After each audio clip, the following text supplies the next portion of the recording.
the alien war leader walked through the ruins of his attack. Razing of the city was a calculated risk to quell the uppity primates. His people seeded them for a purpose, but the Empire's distraction from keeping them in line had let them develop disgusting thoughts and ideas. He looked over as a primate coughed. Its red blood splattered the floor between them. Foolish monkey. You should have died, but redundancies for resistance were always in your genetics. The primate looks up, his hand holding his small communication device up, and spoke through its pain. Fucking ugly alien, why did you attack? The alien chuckles and activates his translator so this primate will understand him. Because you monkeys had the misfortune of passing your threshold and ironically not obliterating yourselves. He snarled, walking towards the dying primate, his spear held tight.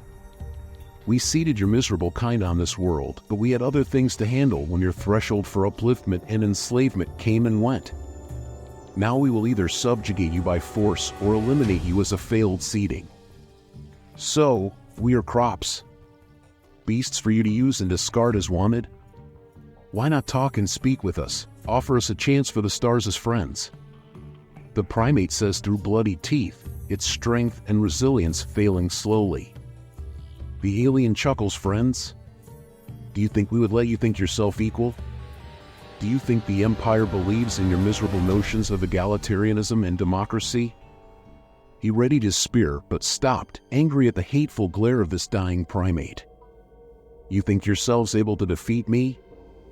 Your kind are failures. You were bred and genetically engineered for violence and warfare, but you have stagnated in complacency and peace.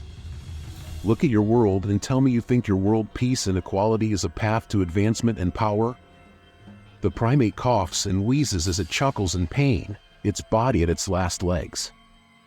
I don't know what is funnier, the fact you think you can beat us, or the fact you had attacked the most peaceful city in our world because you think this is our seat of control. The primate turns the communications device towards itself and smiled. Ladies and gents, fuck him up for us, and make them regret attacking Tokyo, the primate says before breathing out his last breath. A second later, the alien began receiving alerts of incoming ordnance from 7 directions, 2 of which were nuclear. His ground forces at the edges of the city receiving fire from every direction, and 3 of his 6 cruisers in low orbit being hit by kinetic weapons with enough force to knock the shields offline. Had he been wrong? Did they never pass their threshold? Were all their efforts for peace just them delaying the eventual obliteration of themselves? And if so, then what had he unleashed? His chances to answer his questions were cut short as a missile with a blue star slammed into him and ended his life, and a ship from a tiny nation got to tally the kills of the invading aliens' commander among its small but impactful list of kills.